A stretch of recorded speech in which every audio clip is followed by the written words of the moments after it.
He's been very tough against Donald Trump recently, but early on in the campaign, it seems like you made a political calculation not to go after him. What I knew is that the media was engaged in a love fest, giving Donald Trump $2 billion in free media. Sounds like you were engaged in a love fest, though. Let's be clear. How many hours of free media does CNN and Fox and every other station, you let him call in, and for a year, well, I gotta say, $2 billion we've asked you for interviews pretty much every day, and you've declined every offer on my program. Well, so Anderson, I'm right here, and I'll point out I've been inviting Donald Trump for several days to come and make this a debate. He's coming later. And he's terrified to make it a debate because he doesn't want to actually stand and have his record challenged. It's Ted Cruz at that point making a case against the media. A bit earlier, I talked to Carly Fiorina. She is on the campaign trail in Wisconsin for Senator Cruz. Senator Cruz argues that we give Donald Trump millions of dollars in airtime. We've had a standing offer for him on this program every day. And the last time he was here was December 9th. So when he makes that argument, that argument doesn't seem to go very far now, does it? Most people, most normal candidates, have to actually be out there and talking to voters. Donald Trump tends to fly in, have a rally, and spend all day on the air. So I'm not at all surprised that at 9 o'clock in the morning when your show airs that Ted Cruz is out talking to voters. I think it's also undeniable that Donald Trump has gotten unprecedented access to the airwaves. Unprecedented access to the airwaves for the very longest time. The invitation, only Donald Trump was allowed to call into shows, and only Donald Trump was allowed to skip from Sunday show to Sunday show. Everybody else had to pick which Sunday show they were going to be on. I just don't think there's any doubt but the invitation that the rules stands. were different for him. The invitation is always there. Okay, one thing that is clear from last night, all three are backing away from this pledge to support the nominee. Are they all now laying the groundwork to make a case for contesting this in Cleveland come July? Well, look, I think the reality is this. The probabilities of this being a contested convention, that is a situation where no one comes in with the 1237 delegates necessary to clinch the nomination outright, the probabilities of this being a contested convention are increasing with each and every day. They're increasing because Ted Cruz keeps doing better and better, denying Donald Trump the 1237 he needs. The probabilities of a contested convention are increasing because John Kasich won't get out, frankly, even though he has no path to the nomination. And he's so far behind in delegates, and he hasn't won anywhere except Ohio. So I think what you're hearing is people say, you know what, this well could be a contested convention, which is clearly within the rules.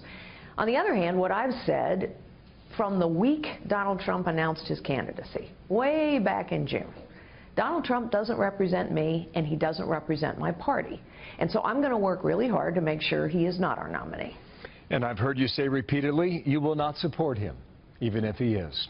Here is Donald Trump from Janesville, Wisconsin, late yesterday afternoon, arguing about the whole insider-outsider situation with Senator Cruz. Cruz likes to pretend he's an outsider. In the meantime, he gets all the establishment support, including your governor. So believe me, they're all establishment. And frankly, in a way, it's worse, because Cruz is establishment, and yet he's got no relationship with the establishment. To stand there and to rant and rave for 2 days and to show people, you know, you can filibuster. In the meantime, nothing was accomplished. Cruz has not accomplished one thing. Does he have a point? Well, you know, it's interesting that Scott Walker's being called establishment. That's interesting. I think what he is a real conservative. And what I mean when I say a real conservative is somebody who understands that the problem we have now is too much power concentrated in the hands of too few. Too much political power and too much economic power. And Republicans have presided over that accumulation of power, just like Democrats have. What's ironic to me is Donald Trump is that system. Donald Trump has made his billions buying politicians off. He is not going to challenge the system, although his voters hope that he will.